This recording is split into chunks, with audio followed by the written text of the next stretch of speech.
టీడీపీలో అసంతృప్తులు పెరగకుండా ఉండాలి అంటే టీడీపీ కోసం ప్రాణం పెట్టేవారు, టీడీపీ కోసం మొదటి నుంచి పనిచేసిన వాళ్ళు, టీడీపీలో భుజాన జెండాను మోసిన వాళ్ళు, వీళ్ళందరికీ కూడా ఇప్పుడు ఖచ్చితంగా పదవులు ఇవ్వాలి అనే అంశాన్ని తెర మీద తీసుకొస్తున్నారు. వాళ్ళకి పదవులు ఇవ్వకపోతే ఎలాగనేది ఆ పార్టీ నుంచే ఒక అసంతృప్తి అయితే వినిపిస్తుందట.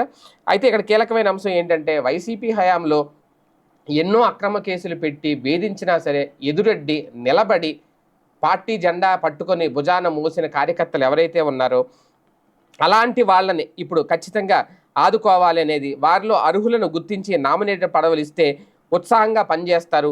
కొందరు ఏ పదవులు ఆశించరు, చేసిన పనికి గుర్తింపు గౌరవం కోరుకుంటారు. పార్టీ నాయకత్వం పిలిచి మాట్లాడితే భుజం తట్టి అభినందిస్తే అదే పెద్ద గౌరవంగా భావిస్తారు.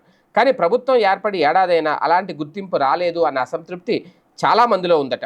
2014-19తో పోలిస్తే నామినేటెడ్ పదవుల భర్తీలో చంద్రబాబు కొంత వేగం పెంచారు, కానీ ఇప్పటికీ చాలా పదవుల భర్తీ చేయడంలో మాత్రం వెనకడుగు వేస్తున్నారు. అదే నిరాశ చెందుతున్నారు కార్యకర్తలు దానివల్ల.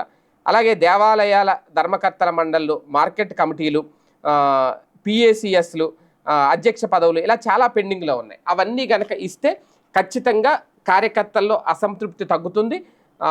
టీడీపీ కోసం ప్రాణం పెట్టిన కార్యకర్తలు ఎవరైతే ఉంటారో వాళ్ళని గుర్తించి పదవులు ఇస్తే పార్టీ కూడా మరింత బలోపేతం అవుతుంది అనేది ఈనాడు రాసుకొచ్చింది.